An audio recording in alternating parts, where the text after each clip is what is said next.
Om Sadashiva Samarambam Shankaracharya Madhyamam Asmadacharya Paryantam Vande Guru Paramparam Ishvaro Guratmeti Murti Veda Vibhagine Vyomavda Vyapta Dehaya Dakshinamurtaye Namaha Sarva Vedanta Sedanta Gocharam Tamagocharam Govindam Paramanandam Satguru Pranatosh Maham Om Om Shanti Shanti Shanti. Satchitananda, resumo, a essência do Vedanta é a identidade do ser individual e o ser da totalidade, né? Jivatma e Paramatma Aikyam. O ser é a existência, a consciência, não limitação, e é revelado em nossa experiência diária, né? Exposta devidamente através das análises apresentadas pelos ensinamentos do Vedanta. Nós vimos que a experiência, que a consciência associada à Maya, né, ela recebe um status situacional, ou qual era a expressão mesmo? Relacional. Um status relacional chamado experiência, né, que é a consciência. Em relação a um objeto de experiência, ela assume um status relacional, experiencial, como experiência, que é uma mistura de consciência e pensamento. Os pensamentos variam, mas a consciência não varia. Alguém tem dúvida disso? A gente já entregou os certificados, mas ainda a gente tem tempo de recolher algum aí, né? Se não passar no teste final. Quem é que... Estágio probatório. Quem é que se modifica com as experiências? Ninguém? Ninguém se modifica com a experiência. As diferenças pertencem aos pensamentos, ao intelecto, aos sentimentos, né? A nossa constituição física, mental, emocional, mas a consciência permanece intacta, invariável, sempre presente. As diferenças pertencem aos pensamentos, não à consciência. A pluralidade pertence aos pensamentos, não à consciência. A consciência é una, ou não dual, porque o conceito de um implica dois, e até mesmo dizer não dual implica um, né? Eu acho que é mais problemático dizer uno, né? Porque implica dualidade. Não dual significa não divisão, Advaita. Este é um fato em todos os momentos e lugares, em todos os estados, né, da nossa experiência, da nossa mente. A consciência é chamada de Chit. E aquilo por causa do qual eu sei o que eu sei, e eu sei o que não sei também, né? Porque eu sou consciente da minha ignorância também, né? Eu sei não, mas eu não sei, chora, sabe, né? Aquela coisa, né? Essas pessoas que querem saber de tudo, né? Eu costumo dizer, cara, relaxa, né? Porque stay calm. A gente não sabe nada, Ishvara sabe tudo, Ishvara sabe pra gente. O Ishvara fica fazendo tudo, cuidando dos karmas e parábolas das karmas, né? Como nós já determinamos, tudo que a gente tem que fazer é responder apropriadamente, né, em harmonia com os outros seres, etc. O resto Ishvara faz tudo porque Ishvara sabe tudo, né? Mas existe alguma coisa que nós precisamos saber, né? E agora começa o teste. Qual é o conhecimento que nós precisamos saber? Porque a gente não pode esperar que Ishvara, né, proveda esse conhecimento para a gente. Felipe? Eu sou a consciência. Olha, o efeito do álcool, do vinho já passou. Perfeito. Então, esse conhecimento, né, a respeito da minha real natureza, é alguma coisa que nós não podemos contar no sistema. O sistema não vai produzir isso para a gente, né, porque o sistema é operado por Maya Avidya, é aquilo que trick, aquilo que, né, faz com... Ilude. Aquilo que nos ilude, né? E mantém todos os jivas ali, né, correndo atrás do ananda, né, do bliss, da satisfação, da paz, da plenitude, do contentamento. Então a gente pode relaxar porque Ishvara sabe tudo. Então, eu sou aquilo, né, que eu preciso de investigar e descobrir, através do qual eu sei o que eu sei o que eu não sei. Aí quando Ishvara se torna o meu melhor amigo, aí eu relaxo e falo assim, tudo bem, Ishvara, eu já não preciso saber de nada disso aqui, porque eu sei que você está operando tudo e fazendo tudo, né? Eu preciso simplesmente me preocupar em saber, né? O meu braço vai virar mais longo desde que a gente alongou isso aqui. Eu preciso saber só de um exercício, porque eu tenho feito esse exercício para o ombro, né?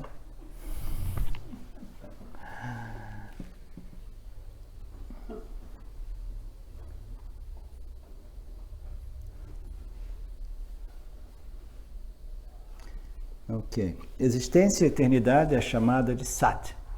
Sat é um outro nome para Chit, né? Sat é a existência, é aquilo que fornece, né, existência a tudo. Aquilo que fornece, né, eternidade a tudo, porque aquilo que é além do tempo, né? Então, esse é o princípio, a existência que empresta a existência a tudo aquilo que existe, né, é chamado de Sat. A eternidade é liberação da mortalidade.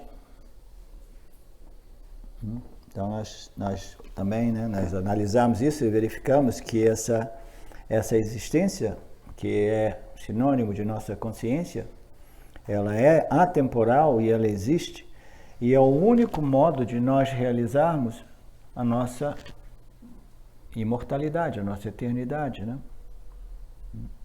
Mas isso não corresponde à eternidade da construção corpo físico, né? Porque a construção corpo físico é um objeto.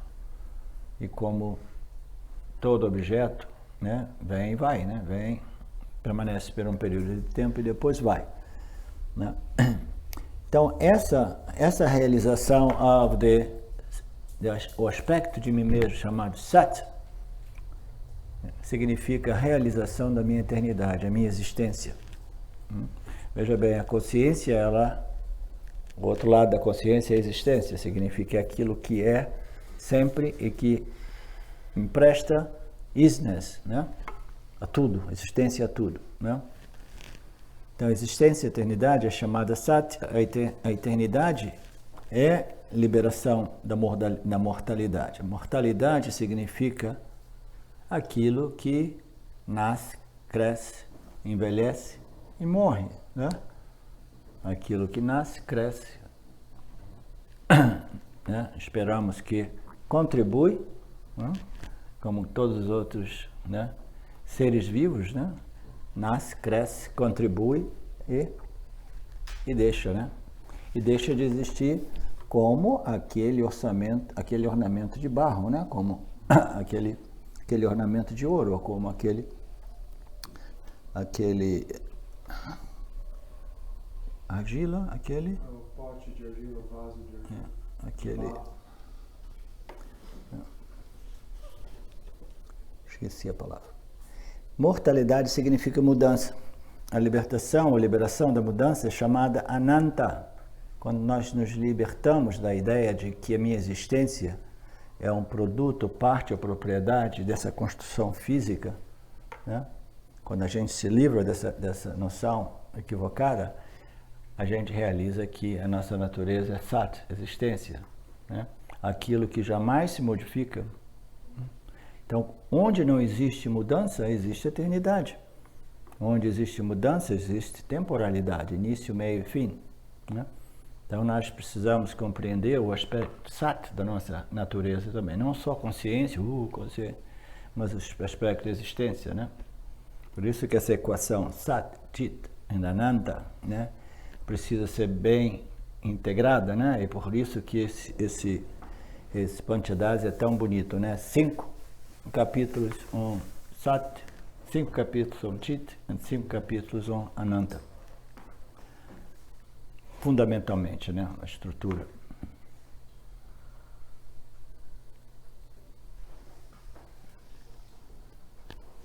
A liberação da mudança é chamada Ananta.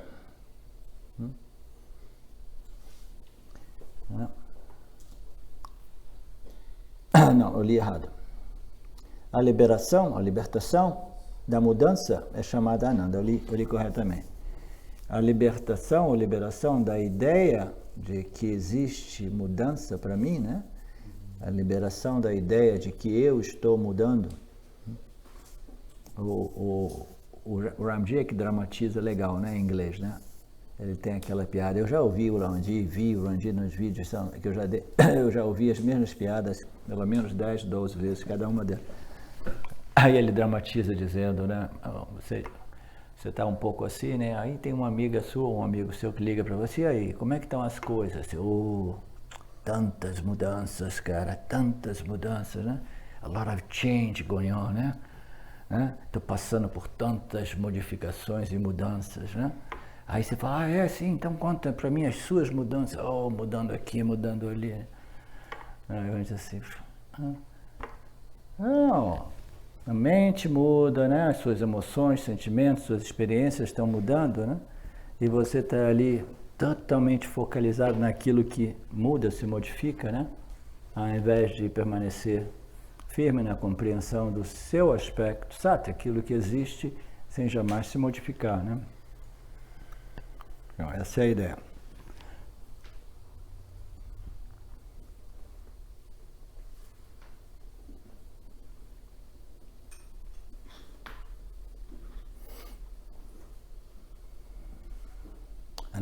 A libertação da mudança é chamada de Ananda, bem-aventurança. O ser, o Sat Chit Ananta. Jivatma, tirando os pensamentos, é chamado de Paramatma, ou Brahman. Essa identidade é a ausência do Vedanta. Essa identidade é a... estava verificando para ver se eu... Essa identidade é a essência do Vedanta, né? Jiva, Atma, Paramatma são sinônimos em sua essência, em sua real natureza, né? No seu aspecto de existência, Sat. Ok, um outro aspecto desse resumo é Prakriti, o princípio da matéria inerte. É a causa do samsara. Só nós analisamos Prakriti, né? É um outro nome dado para Maya, significa a matéria, né? A matéria mais primordial que existe a partir do qual a consciência brilha e aparece como o universo pluralístico ou dualístico, como queremos dizer. É a causa do samsara. Prakriti reflete a consciência e toma a forma de 3 energias, né? Originalmente a gente sabe que Prakriti ela se desenvolve como essas 3 energias, Sattva, Rajas e Tamas, a partir de Sattva, né? Consciência, ou ser associado a Sattva, Rajas e Tamas, é o criador, sustentador e destruidor do mundo, né? Como nós vimos, a consciência associada com Sattva é aquilo que nós chamamos de a causa inteligente do universo, da criação, da manifestação, né? Que é Ishvara. Associado com Rajas, né? Ele produz os Jivas, e com Tamas, o universo material, né? Então, a consciência associada com essas 3 energias, ela produz o universo físico, material, sutil e o causal, tudo, né? É o criador, sustentador e destruidor do mundo. Nem a consciência livre e eterna, nem o Jiva, consciência refletida, cria, sustenta ou destrói o mundo. Então isso, gente, é muito importante essa compreensão de que nós não fazemos nada, não existe nada mais preguiçoso do que aquilo que nós somos. É por isso que a gente diz que o Yanni fica um pouco preguiçoso, entendeu? Porque a gente não faz nada, né? Actionless, a carta. A gente percebe quando a gente reconhece isso, né? Tudo bem, Ishvara faz tudo pra gente, cara, ó, que barato, ó. Ele até construiu essa coisa, ele construiu, ele, né, sustenta, ele opera o corpo, a mente. Você já pensou nisso? Já? Aqui, ó. Pensou já que você não faz nada todo dia? Aqui, né? Não, eu sempre penso que eu estou fazendo. Não, mas você tem que se ligar, cara, porque Ishvara está fazendo pra gente e você, a consciência, não faz próprio nada. Né? O seu Jiva tem que só, né, utilizar o livre-arbítrio e fazer aquilo que é mais apropriado de momento a momento, mas sabendo que a Ishvara está por trás da gente, propiciando todas essas ações, eventos, etc., os nossos karmas. Né? É mó barato quando a gente descobre isso, né? É por isso que a gente começa a viver mais e mais sem ansiedade, expectativa, porque essa Ishvara está no comando, como a Betânia diz, né? Então a gente pode sentar e relaxar, né?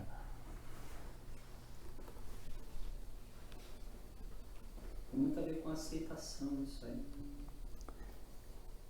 Sim, você aceita aquilo que não pode ser modificado, né? Mas ainda assim aquilo não isenta o Jiva, porque o Jiva tem somente uma responsabilidade. Porque o resto é tudo feito por nós, é aquela de responder aos estímulos da vida, né?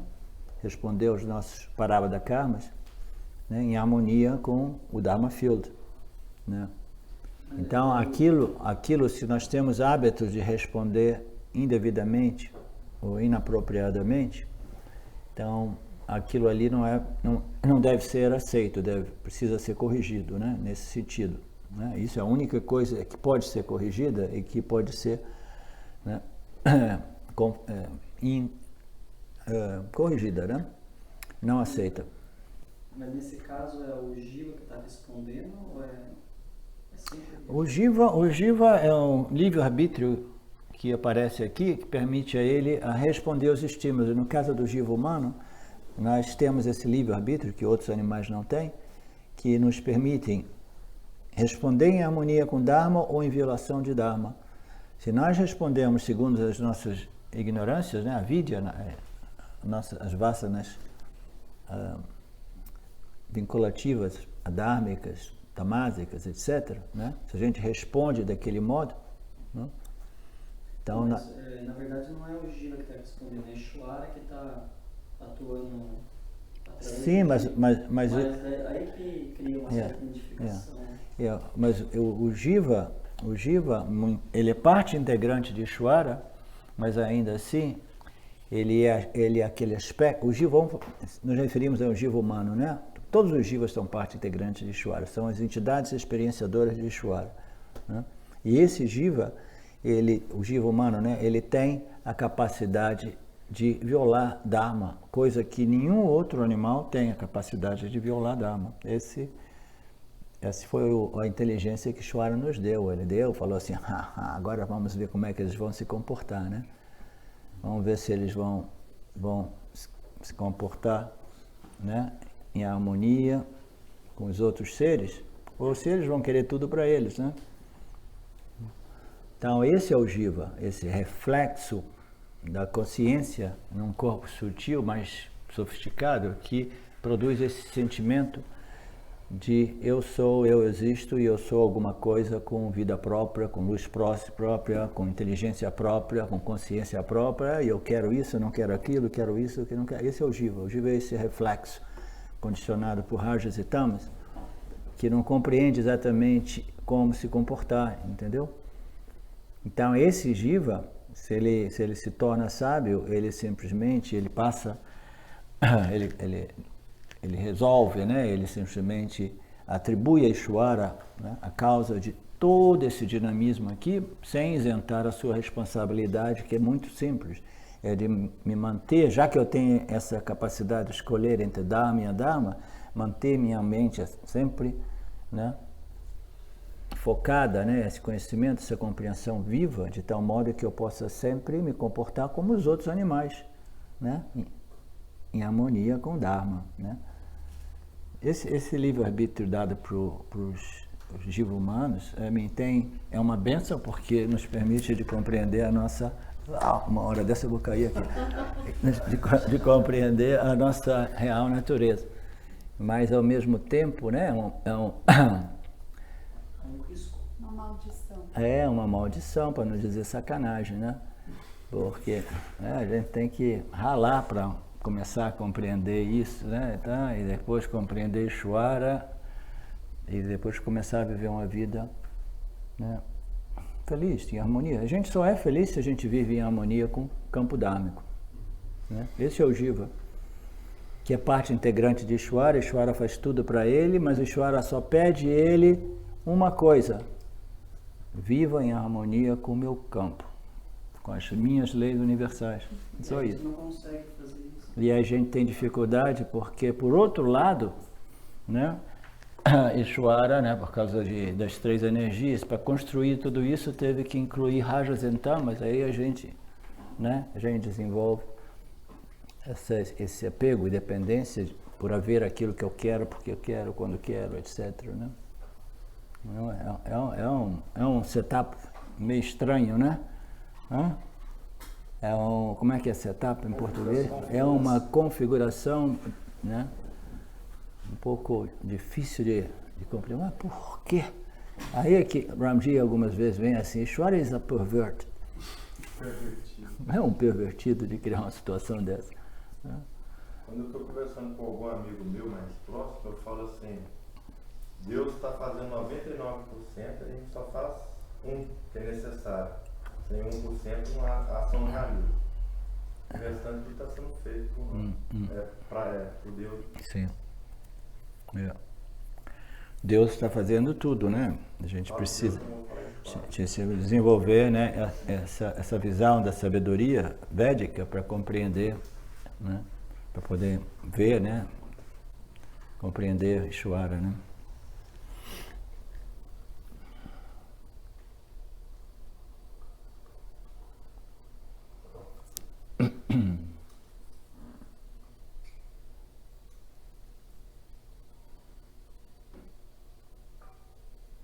A explicação da criação é desdobrada em Tattva Bodha. Ela discute os 5 elementos sutis e densos. Ela discute os corpos sutis e densos e o Jiva. O Jiva é a consciência mais rajas. Se o Jiva viesse de Sattva, ele seria omnisciente, né? Se o Jiva fosse praticamente, né, vamos dizer, predominantemente satívico, com um pouquinho rajas e um pouquinho tamas, ele ia ser um ser muito preguiçoso e que sabe tudo e que fica sempre ali, né? Ele não ia ter quase energia para sair da cama, mas ele ia ficar lá, compreendendo tudo. Né? Aí ninguém ia fazer nada, né? Se o Jiva viesse de Sattva, ele seria omnisciente. Se ele viesse de Tamas, ele seria inerte, né? Ele seria lá com um pedaço de madeira, né, ali colocado assim, né? Rajas,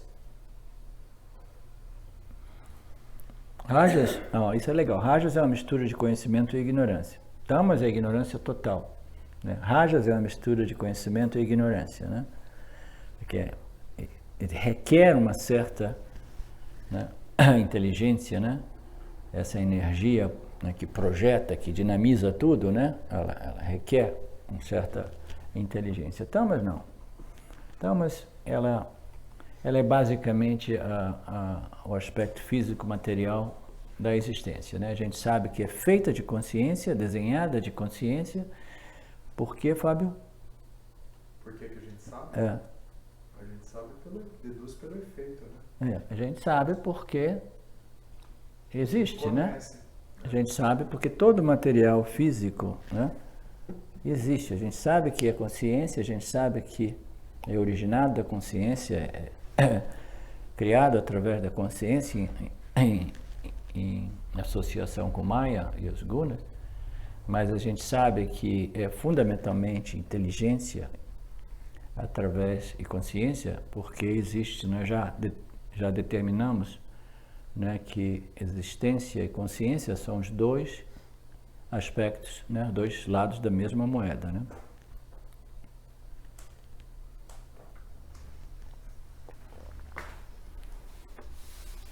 O Jiva sabe que existe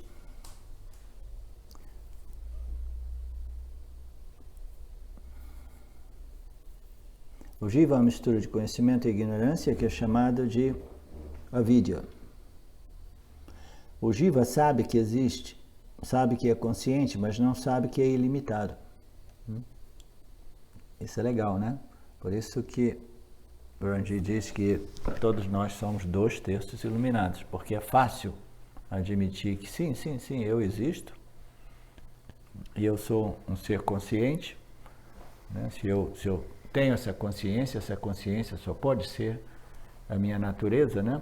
Porque todas as minhas experiências dependem dessa consciência, até mesmo as experiências de sono profundo, né? A gente vai analisando os 3 estados, vai ver a consciência é aquele pano de fundo, né? É aquele denominador comum a todas as minhas experiências. Então só pode ser a minha natureza intrínseca. Eu sei que eu sou consciente, eu sei que eu existo, a gente só precisa, né, desenvolver a compreensão e a convicção a respeito de que a minha natureza como consciência e existência é não limitada. A ausência de limitação é aquilo que, né, que não é limitado por nenhuma propriedade, não é limitado por tempo, espaço, né? Portanto, não existe nada que possa ser adicionado ou subtraído a mim. Amém.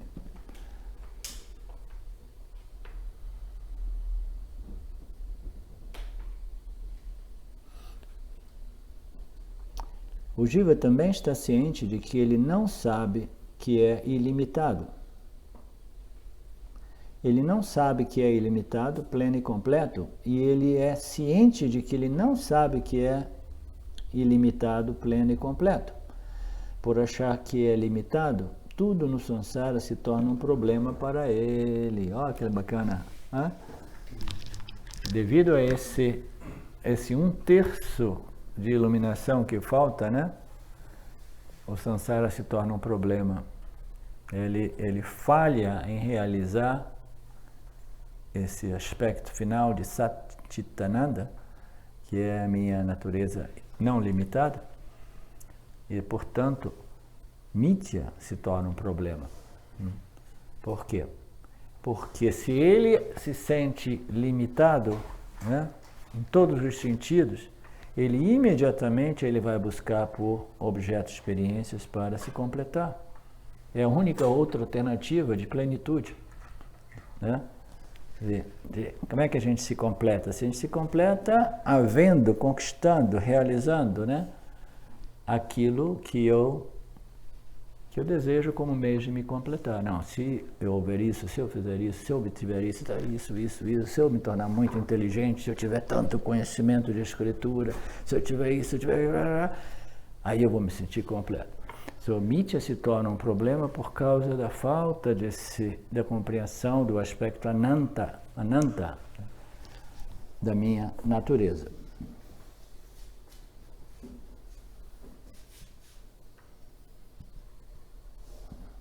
Ele está sempre confuso e preocupado, né? Quem é que não, né, não é familiarizado com isso? Confuso e... Você está legal, Alex? Tá? Confuso, né? Preocupado. Uma prática interessante seria mesmo quando a gente for buscar um objeto para nos satisfazer, a gente sempre deliberadamente falando, eu sou completo. Sim. Sempre lembrando disso. Sim, muito bem dito. Né? Porque os desejos, eles podem permanecer ainda, né? Mas eles precisam ser dármicos não vinculante. Se não vinculante significa dizer eu não dependo disso para me resolver, entendeu? Mas já que a vida é um jogo, né, de interação com os objetos, né, e a gente vai tentar sempre fazer ou haver alguma coisa que seja, né, de nossa preferência, né? Aí a gente vai de encontro a um objeto sem aquela ideia cega de que esse sim vai me completar. Vocês lembram do conceito de Shimayananda about as pessoas que perguntam assim, eu tenho esse conhecimento, essa compreensão, mas eu tenho algumas vasanas, né, que são muito difíceis de serem controladas. Tem uma vasana por bolo de chocolate, tem por doce ou açúcar, aquilo que seja, né? Então eu tenho essa vasana, eu não consigo controlar, eu já estou com diabetes, já estou com isso, eu estou com aquilo, né? Aí o Shimayananda veio com essa ideia de, ok, já que você está sob pressão dessa ignorância, dessa vasana que fica né, tiranicamente, tiranamente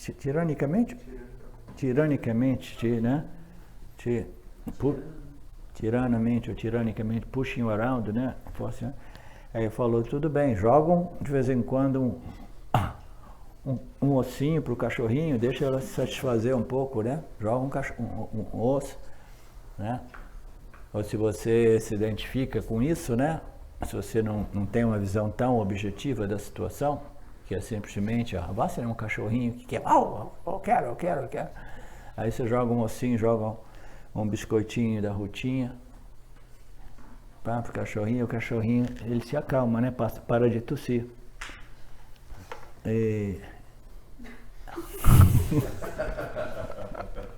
Eu não queria falar sobre o patinho da rotinha, mas de qualquer modo.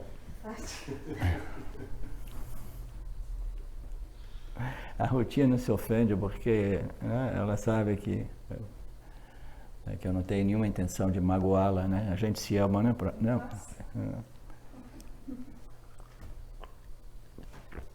Então, se a gente não tem uma visão tão objetiva da situação, né? Se a gente não vê essas vasanas como um ratinho ou um cachorrinho querendo as coisas a todo custo, né?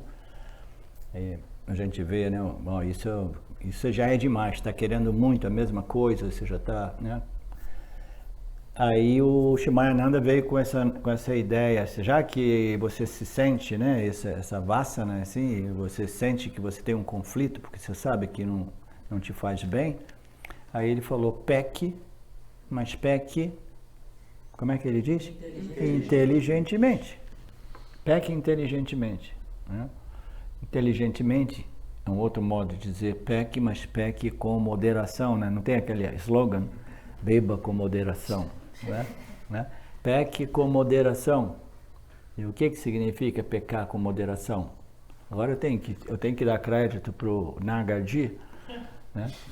Porque ele coloca assim, peque inteligentemente, mas ninguém nunca elaborou. Aí eu elaborei esse peque inteligentemente, né, dizendo, pecar inteligentemente significa você peca, você satisfaz aquela vasana, mas a partir dessa compreensão de que ela jamais irá me completar, porque eu já sou completo.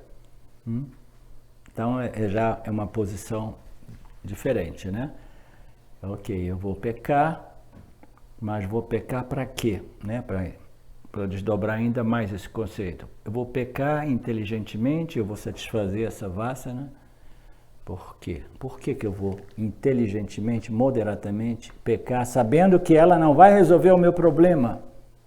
Se ela não vai resolver o meu problema, por que eu vou jogar um ossinho para ela, né? Eu jogo porque a vasana é tão potente que ela está perturbando a minha mente que eu não consigo me concentrar em nada outro, eu não consigo fazer o meu nididhyasana, o meu shravana.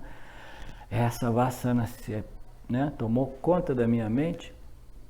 Então, quando a vasana é muito poderosa, aí cabe, né, falar assim, ok, eu acho que o custo-benefício aqui, eu sei que, né, eu não posso engordar mais, eu não sei que eu não posso ter, mas o custo-benefício aqui vale a pena, né? Deixa eu jogar um ossinho, vou pecar inteligentemente, sabendo que não vai resolver, mas pelo menos a minha mente vai se acalmar, de modo que eu vou ter uma possibilidade maior de fazer a minha contemplação, reflexão e começar a controlar melhor, regular melhor essa vassana, né?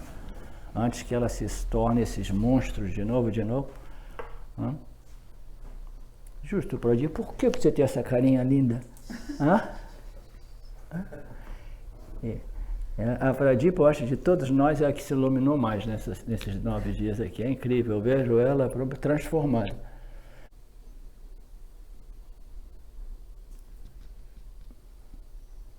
O Jiva é aquele sempre confuso. Resolve a sua questão, se ia levantar alguma coisa, a gente pode prosseguir, né? Tudo bem. Eu ia falar isso aí, então, você acabou de dizer a frase que eu ia perguntar. O Jiva é sempre confuso. Então, a minha pergunta era em cima disso mesmo. Mas a natureza dele não é confusão, né? Não.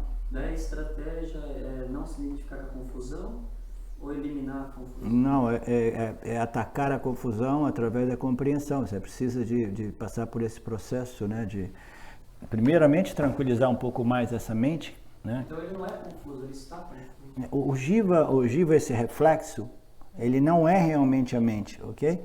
Ele é essa luz refletida na mente, no corpo sutil, né?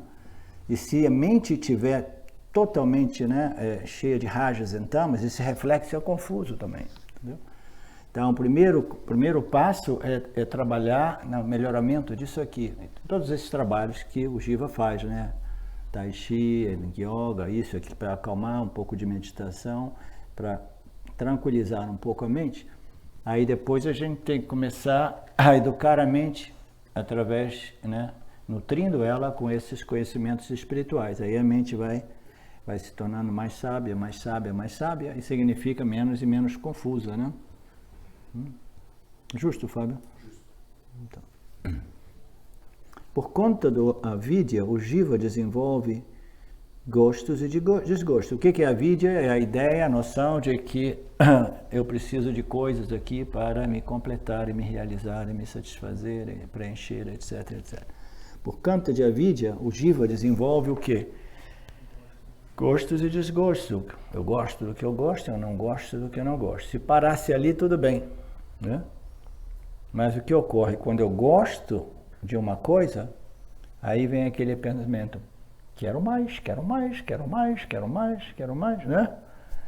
E aí a gente quer mais, quer mais, quer mais, quero mais intensamente, né? Se possivelmente, né? Que dure mais, mais intenso, melhor, né?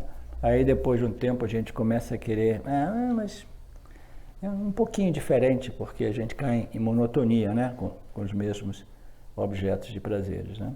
Então o Jiva desenvolve esses gostos que se tornam vassanas vinculantes. Eu gosto, eu quero, e eu quero quando eu quero, porque eu quero do modo que eu quero, e se eu não obtiver, eu dou chilique, né? Eu me torno deprimido, irritado, raivoso, né?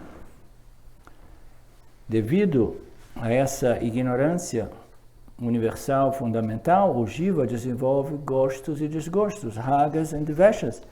Ele está sempre indo em direção a objetos ou fugindo deles. O que isso diz de nós Jivas, né? A gente está sempre correndo para obter ou correndo para evitar.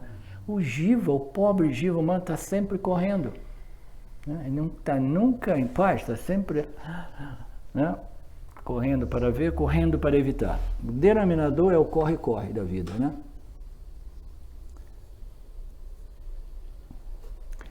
Porque seus gostos e aversões são dolorosos, é doloroso depender, né, desses gostos e desgostos, meus desejos e aversões, depender da realização dos meus gostos e a realização das minhas aversões, é uma prática dolorante, inquietante, frustrante, porque a gente não consegue ser bem-sucedido, né? É doloroso. E o samsara, por que os seus gostos e desgostos e aversões são dolorosos? E por que o samsara é um jogo de soma zero? Para cada gosto existe um desgosto. Para cada perda, um ganho. É isso aqui, a frase que eu estava tentando lembrar hoje de manhã. Para cada perda, um ganho. Para cada gosto existe um desgosto. Isso a gente sabe que não tem saída, né? A gente quer uma coisa, a gente obtém, tem um ganho. Ganha isso, mas né, intrinsecamente eu estou perdendo alguma outra coisa. Né? Há uma satisfação grande agora que eu obtive isso, mas ao mesmo tempo o desgosto está ali, né? Dentro do gostinho tem o desgosto, né? Porque tudo tem um preço, né? Do mesmo modo que o nosso livre-arbítrio tem um preço, né? É um preço enorme, né? Tem um valor enorme, né? Que é o valor, o potencial para o autoconhecimento, mas ao mesmo tempo tem um preço enorme, né? Essa responsabilidade, os sofrimentos, né? Os pesares, as tristezas, as frustrações, né? Os medos e as ansiedades, né? Todos esses sentimentos difíceis, né? Tudo existe um preço, né? Attached.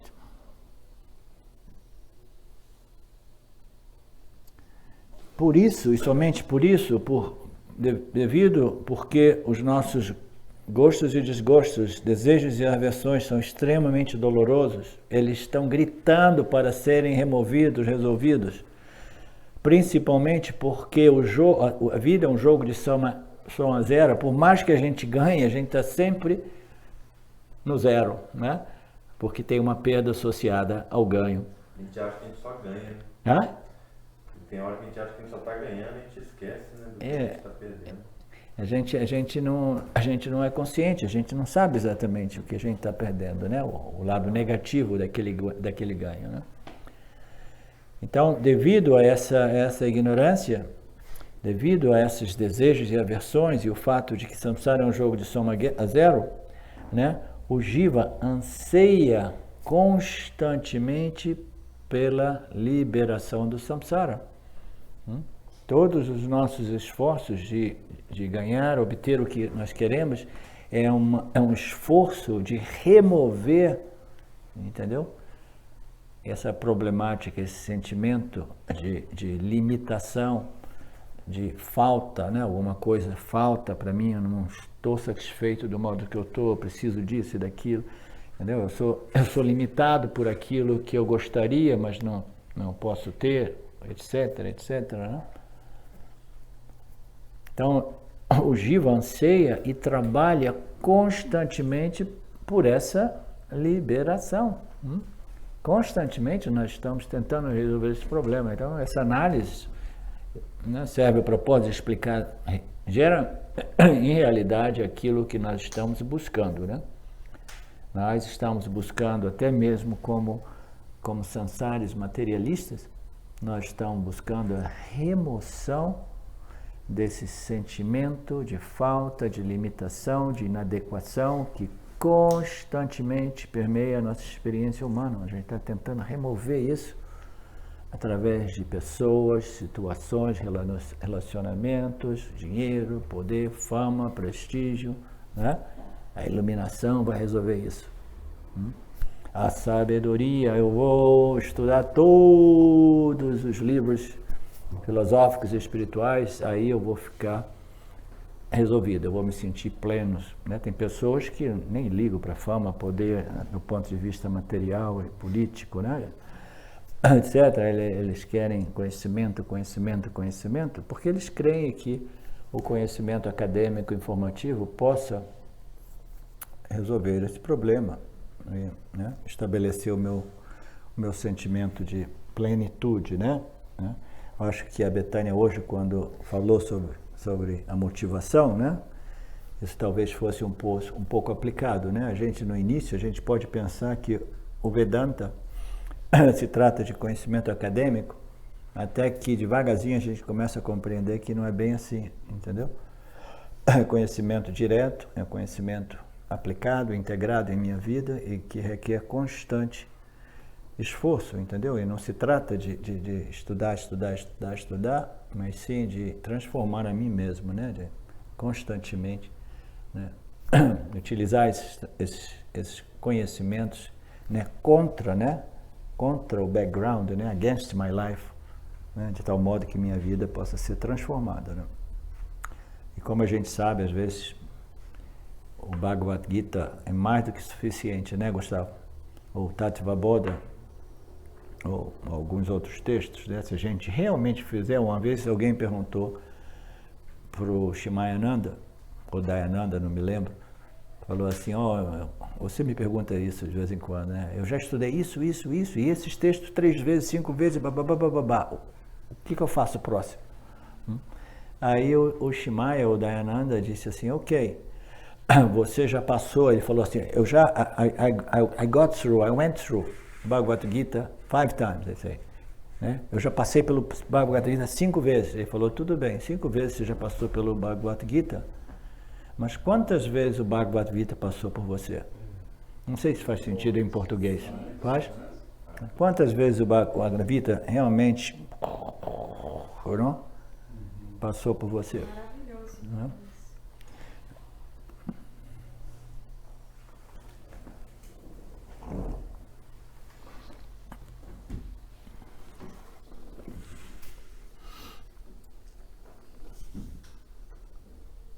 Os meios de liberação, a Paroksha Nubhuti diz que, seguindo o Swadharma e uma vida satívica,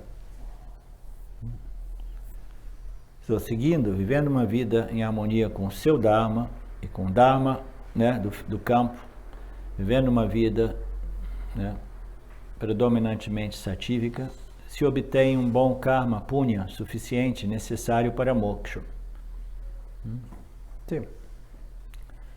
E se nós vivemos em harmonia com Dharma e uma vida governada por vasanas satívicas, aquelas vasanas cujo objetivo é o meu crescimento espiritual, cujo espírito é uma contribuição, né? Eu quero adicionar valor, eu não quero simplesmente o meu, extrair só para mim, né? Então esse tipo de vida, esse tipo de atitude, né? Ele é conduzente a punya, um bom karma. Se obtém um bom karma suficiente, um karma necessário para moksha. Quando o Jiva percebe que ele precisa de ajuda, Ishvara envia o ensinamento e o professor, né? O que ocorre na vida de todos nós, né? Quando a gente realmente começa a querer desenvolver punya espiritual, né? O Ishvara falou, você cansou do samsara, né? Finalmente, eu estava de olho em você, esperando, né? Agora eu vou e jogo, né, um livro para você, ou uma pessoa vai e te introduz, né? A sensação é essa mesmo. A sensação é essa mesmo. O universo, ele conspira, né, e começa a dizer, ok, você quer? Toma essa, né? Pá! Né? Seminário de Vedanta. Só aparece quando é necessário, né?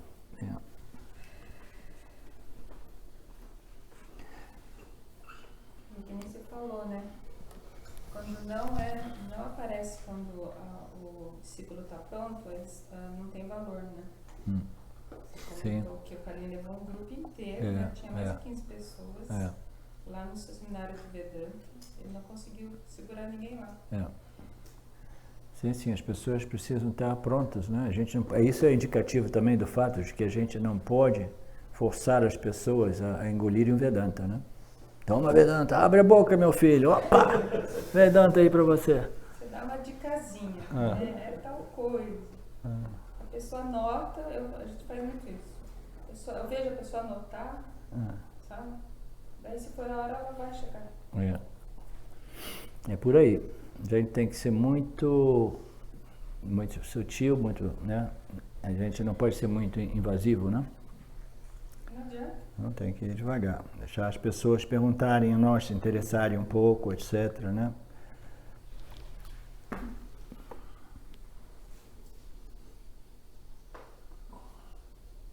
Quando você Quando o Jiva percebe que precisa de ajuda, Ishvara envia o ensinamento e o professor. O ensinamento é, você é aquilo. Tatvamasi. É uma declaração que revela a unidade entre o Jiva e Paramatma, Jivatma e Paramatma, que reconhece e elimina os fatores não essenciais, né, da minha natureza secundária como Jiva. Quais são os fatores não essenciais? As minhas experiências. Né? Minha mente, meu intelecto, meu ego, né? O meu corpo, a minha peruca e a minha dentadura. Tudo aquilo ali é não essencial. Né? Não é, Pradipa?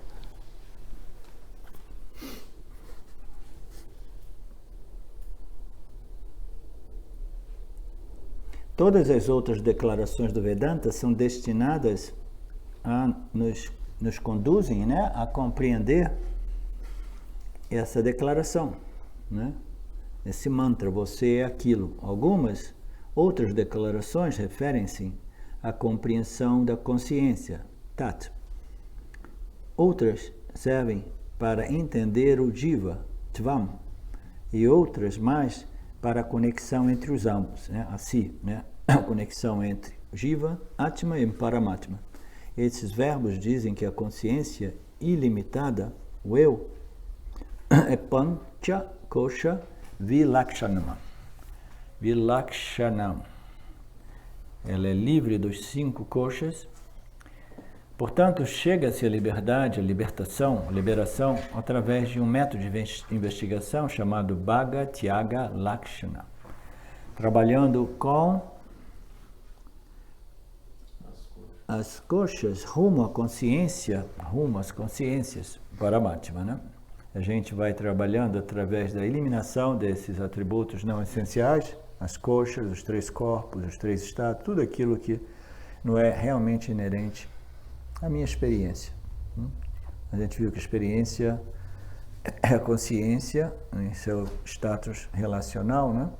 Então, tudo o que não é realmente essencial e inerente à minha experiência é o quê? É tudo aquilo menos, né, a luz, né, que revela e produz a experiência, né? Inclusive, o veículo, o instrumento de experiência, o jiva, né, também é um atributo não essencial, que precisa ser, né, descartado como causal ou incidental. Acessório.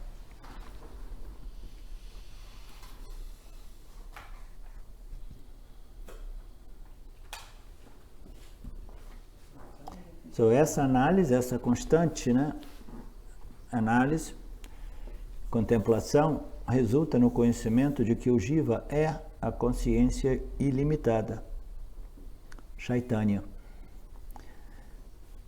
Vedanta é a eliminação de variáveis não essenciais. A investigação Bhaga Tyaga Lakshana envolve a eliminação de fatores não essenciais na equação você é aquilo.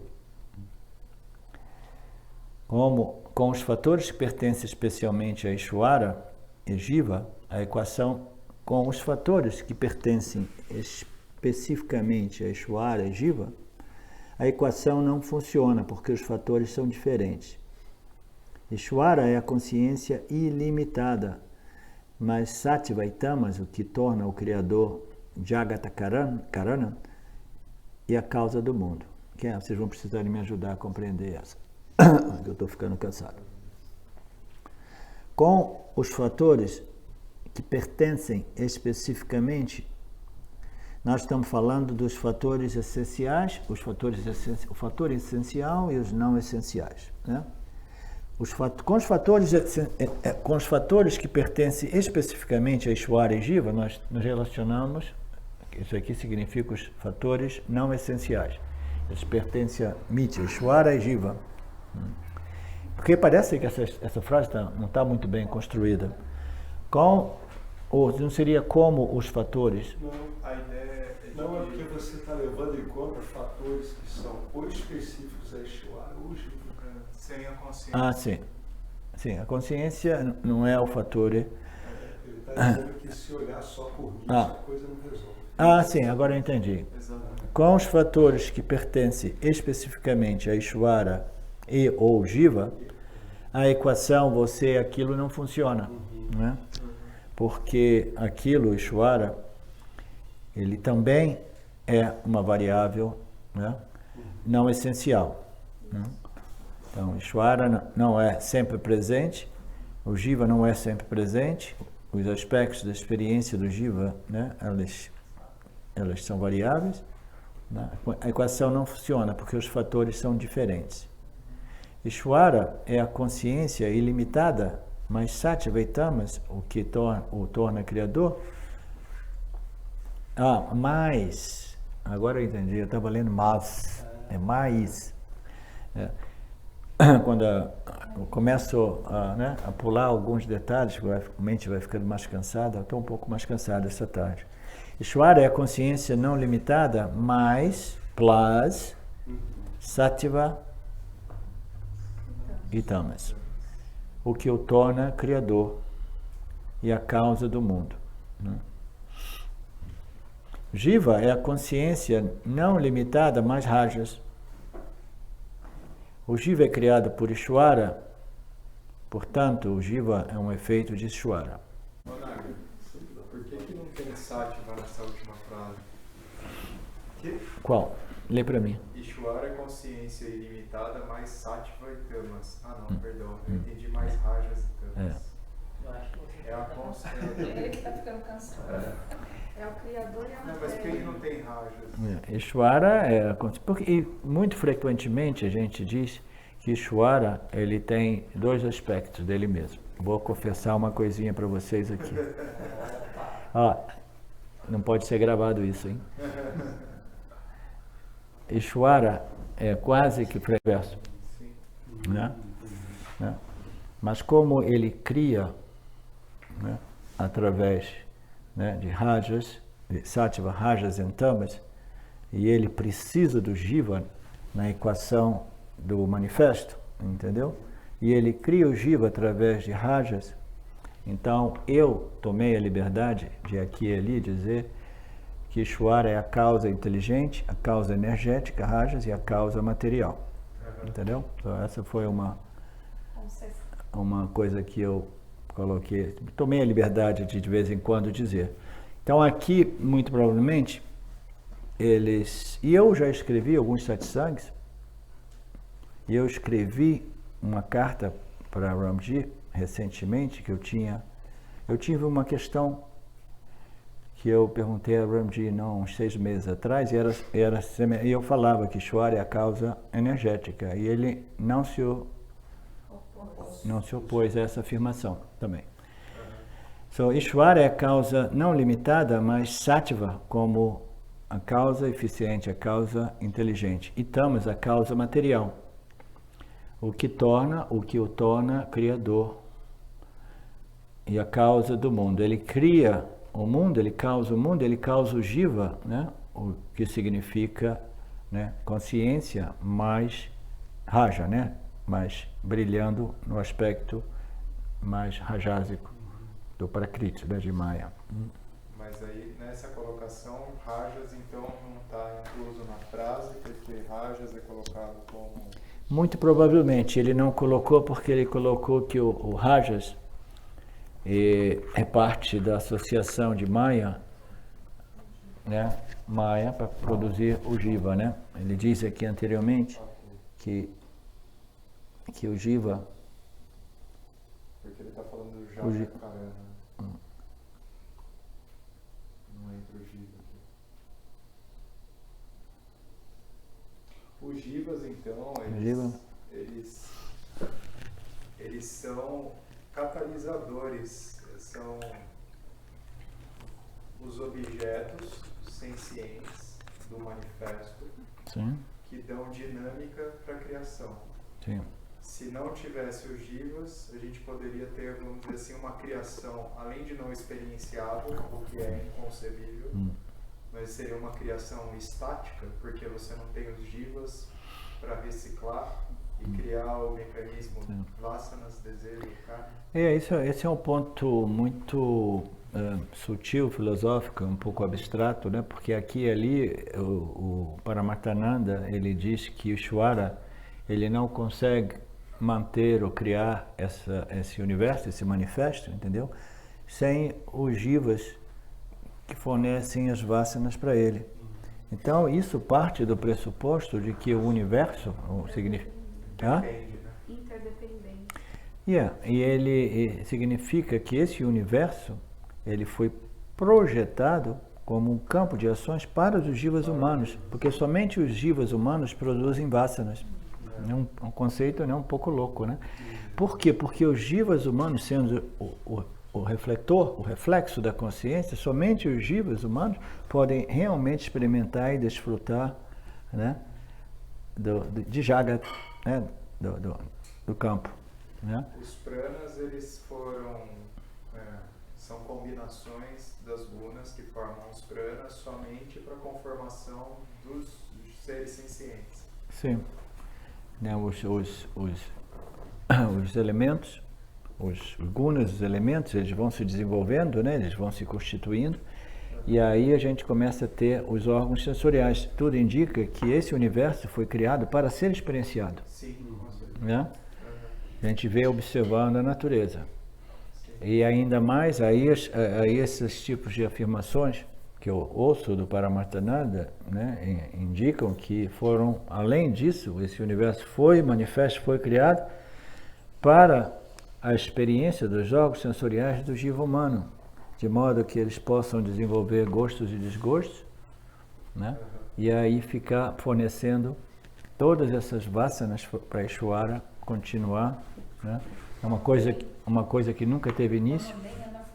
Lenha na fogueira, para que a gente fique fornecendo, né, vasanas, ações, né, ações, vasanas, né, aí a gente continue preso, né, a gente volta para continuar agilizando, né, esse mecanismo, né, colocando lenha na fogueira como. Mas aí só para o jiva humano, não para todos os jivas? Não, para todos. A questão é que o jiva humano é o único jiva que incorre em karma. E os seus karmas, os karmas quando eles são colocados no sistema, né, sob a identificação de que eu sou o fazedor, etc, etc, ele produz o que a gente chama karma, né? Então, todo o problema, essas leis kármicas, elas se referem aos jivas humanos. E aí o Paramartananda aqui ali explica que esse campo, ele é projetado, criado, aí os organismos, né, vão se desenvolvendo, aí os organismos mais inteligentes, até que os ragas e dveshas, né, o campo esteja pronto para os indivíduos, né, os jivas que estão ali no campo causal, como semente potencial, esperando a formação, né? Essa ideia da projeção do universo a nível evolutivo, né? Evolucionário, né?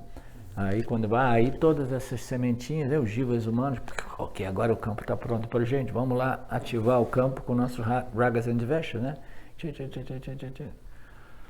Então essa é mais ou menos a ideia. Mas os jivas em geral, eles servem para esse mecanismo se reciclar, assim, né? Porque todos são um organismo, né? Um mecanismo de estímulo e resposta.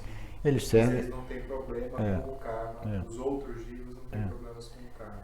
Eles não produzem, eles não possuem vasanas, eles possuem vasanas, mas são vasanas diferentes, são vasanas governadas por Ishvara. Mas definitivamente os outros jivas, eles servem para estruturar o campo. Sim. Sem os outros jivas, o campo não tem estrutura, né? A gente está agora tentando destruir todos os outros jivas, né? A gente acabou com 80% dos insetos no planeta. Aí as pessoas pensam que você pode começar a destruir todos os outros jivas, e pensar que a gente, no final das contas, a gente vai viver bem aqui, entendeu? Não, porque é um sistema, né, bem estruturado, né, intertwined, né? A gente depende dos jivas para se alimentar, inclusive, né? Hã? A gente depende dos jivas para se alimentar. alimentar, inclusive os vegetarianos. Sim. Sim. E eles nos ajudam a formação de karma para o jiva humano. A árvore é um jiva? A árvore é um jiva. Pergunta aqui.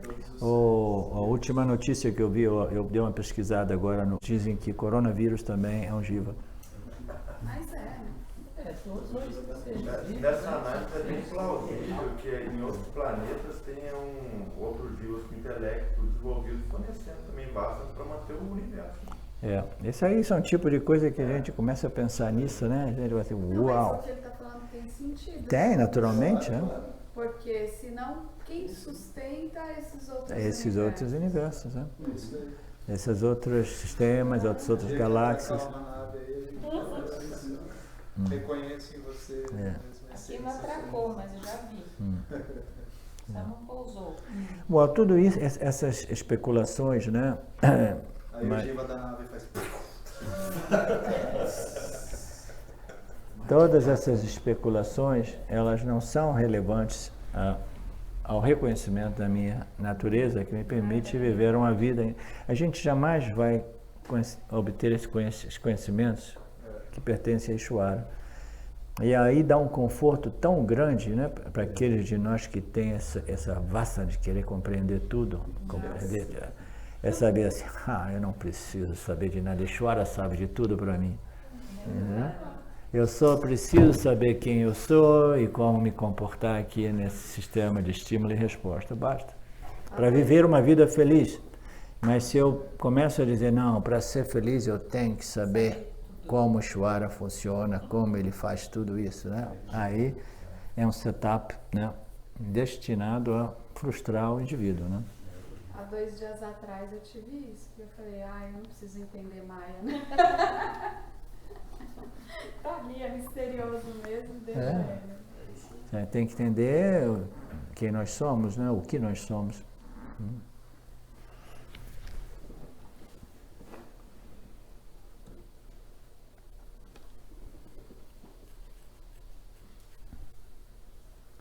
A consciência é uma causa sem causa. Entender esse fato,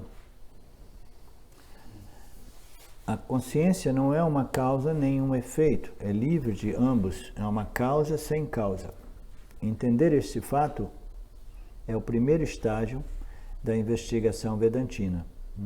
Então, a consciência, ela, né, é antes ou além desse fenômeno chamado causa e efeito. Energia e matéria, causa e efeito. Então, tudo isso ocorre dentro do âmbito de Maya, quando Maya entra em operação.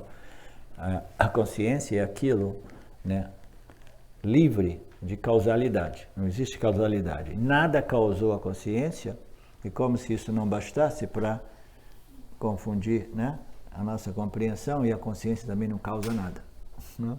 Nada causou ela e ela não causa nada. É completamente livre de causalidade, né?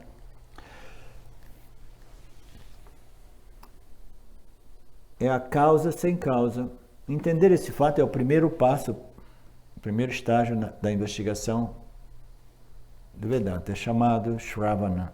Ao se ouvir acerca da investigação voltada para o autoconhecimento, surgem dúvidas.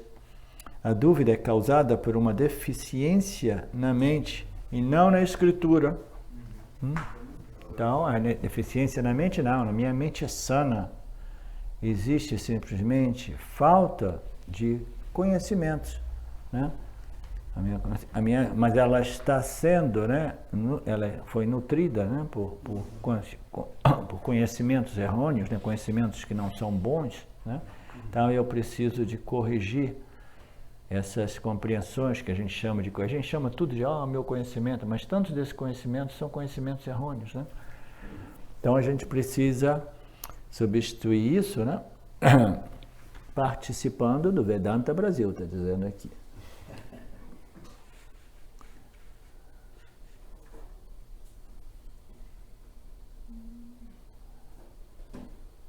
A dúvida é causada por uma deficiência na minha compreensão. Ela não é uma deficiência na escritura, sempre que a gente diz assim, não, isso não, isso não sou de acordo, a ficha não cai, isso aqui, a gente tem que lembrar, tudo bem. Não existe um engano, um erro na escritura, entendeu? É porque eu ainda preciso trabalhar um pouco mais, até que a ficha caia, até que eu compreenda, né? Esse é o ponto. É saudável questionar o entendimento de alguém, mas não é saudável questionar os conhecimentos das escrituras, né? É saudável questionar o conhecimento de alguém, mas não é saudável, do ponto de vista da minha evolução e da minha liberação, questionar os conhecimentos da escritura, né? Mas esse questionar significa simplesmente dizer assim, não, isso eu não aceito. Não bate, não sinto, como o Fábio disse, não sinto, não bateu aqui, né? Não bateu aqui. Não, entendeu? Se eu começo rejeitando, né, isso e essa parte não, essa parte sim, essa parte não, essa parte sim, a Escritura não irá servir o propósito de nos liberar, entendeu? Qual é o significado implícito de dizer isso não, isso sim, isso não, isso sim? Quem que pode me dizer isso? Ignorância, não preparação da mente. Apegos a crenças. Vásanas. Sim, tudo isso mais o fato, né, de que se eu digo isso sim, isso não, isso sim, isso não, eu estou dizendo que eu sou mais sábio do que as escrituras de Shuara. I know better, eu compreendo mais. Não, eu estou aqui para validar as escrituras, eu vou definir o que vai bem aqui, o que não vai bem, não. Eu sou acima de Shuara. Isso aqui é o problema maior. A próxima etapa envolve um compromisso de ouvir o ensinamento até que o entendimento seja claro, com a ajuda dos nossos amigos e professores, né? A gente vai ouvindo, vai esclarecendo. Então, esse é o compromisso, essa é a dedicação sistemática, né, da grande parte uma boa parte dos participantes do Vedanta Brasil, né? Quando eu fico impressionado de ver isso, a Betânia falando que na terça-feira ela volta do trabalho e ela já está ligadona lá no Vedanta Brasil, no carro, né, arriscando de fazer um acidente. Né? Repete aí, Fábio, repete.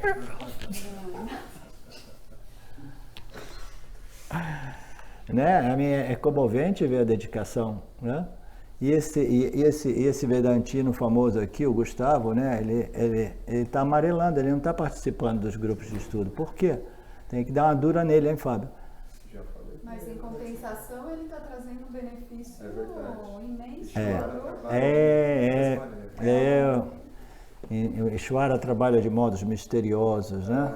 Ele acha assim, não, esse Gustavo aqui, ele nunca vai se iluminar porque ele não participa dos grupos de estudos, mas ele vai produzir tantas traduções excelentes para os outros se iluminarem, mas ele tem o espírito do sacrifício. Ele está amarelando e que ele está amadurecendo. Está amadurecendo. Essa foi bonita, hein, Gustavo? Está amarelando porque está amadurecendo. Vai cair da água, samsara, muito maduro. O amadurecimento laranja, tudo isso. Não, o progresso, agora sem brincadeira, o progresso que o Gustavo fez nesse último ano, né? Nem um ano, né? Até um ano já. É próprio notável. Eu sei porque ele me enche o saco toda semana, né? O senhor sabe disso ouvindo o que a pessoa fala ou vendo O quê? o comportamento dela e tal? Eu vejo das suas perguntas, né? Eu vejo das perguntas pessoais. Aquelas pessoas que nunca falam, é impossível de saber, né? Você sabe que os gurus mais famosos são aqueles que não falam. Porque se você não fala, ninguém vai saber, entendeu? Se você, o grau de sabedoria e de ignorância sua, né? Assim.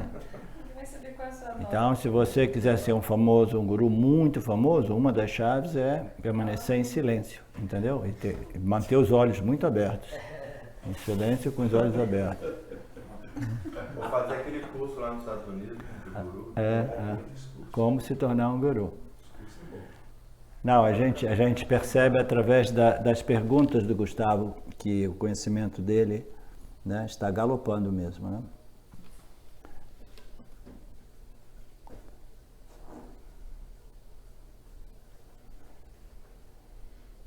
Nididhyasana é lidar obsessivamente com o ensino. Não, desculpem.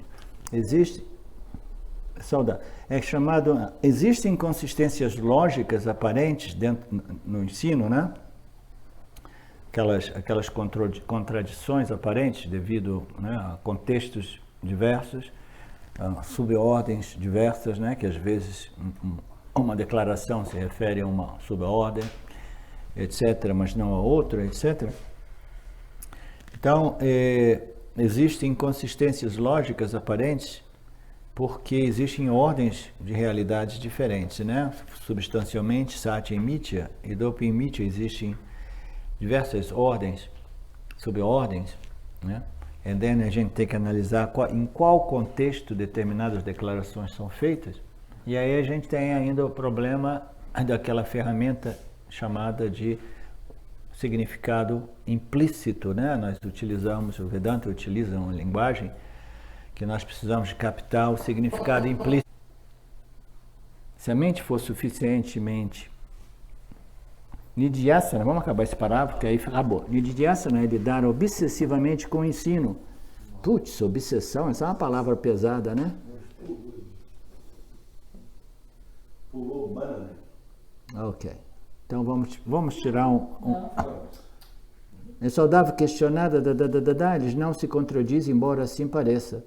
A onda não contradiz. Nós estamos falando sobre as aparentes contradições devido às diferentes ordens de realidade, né, subordens, contextos e outros aspectos, né, que precisam ser corrigidos, né, através da exposição de um professor, né? Aí ele diz do mesmo modo que existem inconsistências lógicas porque existem duas ordens de realidade, Satya e Mithya. Elas não se contradizem do mesmo modo que a onda do oceano não contradiz o oceano, né? Do mesmo modo que a escuridão no quarto escuro não contradiz o sonho e a luz, né, do sonho, né, na praia, etc, etc. E Nididhyasana é lidar obsessivamente com o ensino. Refine a mente, remova samskaras persistentes, aquelas samskaras, aquelas vasanas, né, aquelas, como se diz? Feixes de vasanas. Constelações de vasanas que constituem nosso caráter, caráter, principalmente quando o caráter é bom, a personalidade é boa, tudo bem. São aglomerados. Aglomerados. Convergem por similaridade. Refina a mente e remova samskaras persistentes, aquelas negativas, naturalmente, né? Não tem a intenção de aumentar o autoconhecimento. O que é isso? Não tem a intenção.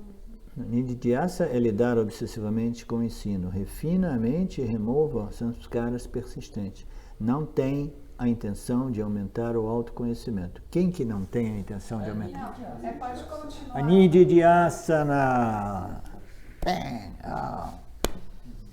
Nididhyasa não serve o propósito de aumentar o autoconhecimento, né?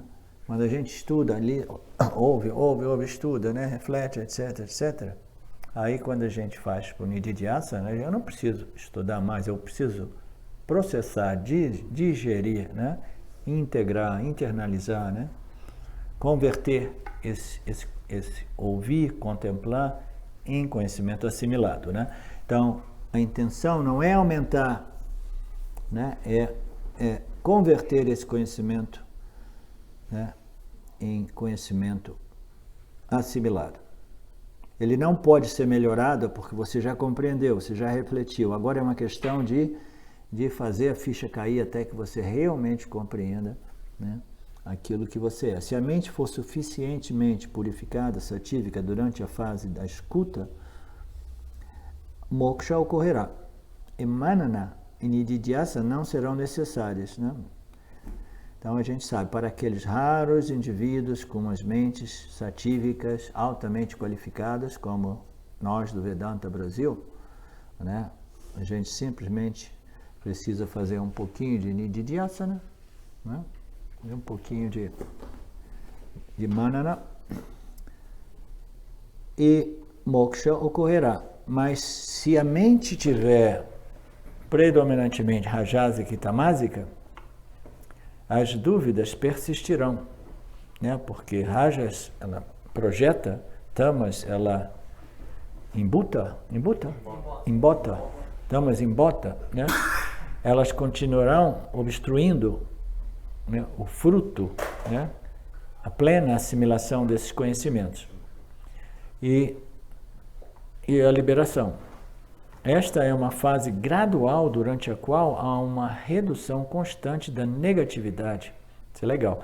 Esta é uma fase gradual durante a qual há uma redução constante da negatividade, resultando em desapego da mente, o que faz com que a mente funcione de maneira mais calma e eficiente, né? Isso aí é mais ou menos, responde, ou ilustra um pouco, né, essa fase de preparação, né, da mente, né, para que venha propiciar essa assimilação. É uma fase gradual durante a qual existe uma redução constante da negatividade, essas samskaras, esses pensamentos, sentimentos negativos, essas perturbações. Ela vai reduzindo, resultando numa mente mais equânime, mais não apegada, né? O que faz com que a mente funcione de uma maneira mais eficiente, né? Mais clara. Isso resulta em libertação ou liberação. Jivan Mukta, ou Jivan Mukti, é aquele que se torna livre da mente, né? A mente se purifica até que a mente descobre que a mente é simplesmente, né, um instrumento através do qual eu ilumino e brilho e conheço e experimento o mundo, né? A mente, ela funciona de maneira calma e isso resulta nesse reconhecimento de que a mente é Brahman, a mente é Paramartana. Sim, sim. Torna-se livre da mente, ou seja, torna-se livre das três energias. Conclusão, né? A gente pode curtir o nosso certificado de iluminação. Om Purnamada Purnamidam Purnamudachyate Purnasya Purnamadaya Purnameva Vashishyate. Om Shanti Shanti Shanti. Thank you, Lord. E assim nós terminamos o capítulo